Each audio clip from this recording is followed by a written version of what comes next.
সিলেটে চলছে বিএনপির সদস্য সংগ্রহ এবং নবায়ন কর্মসূচি। এ বিষয়ে বিস্তারিত জানিয়েছেন প্রতিনিধি কামরুল ইসলাম মাহি।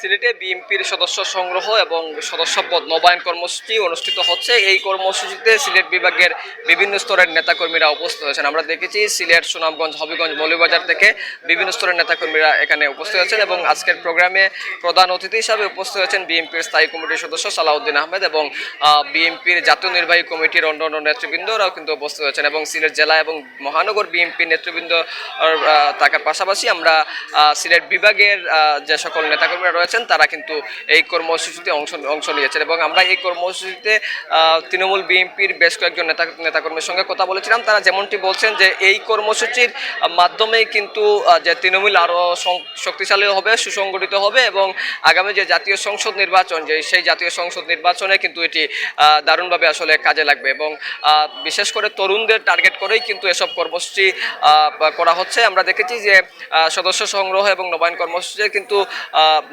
বেশ কিছু তরুণ নেতাকর্মী কিন্তু এখানে উপস্থিত হয়েছেন এবং এই মুহূর্তে সিলেটের শিল্পকলা একাডেমিতে আনুষ্ঠানিকতা চলছে এবং সেখানে নেতৃবৃন্দরা বক্তব্য রাখছেন। তো এই ছিল সিলেট থেকে আমার কাছে সর্বশেষ।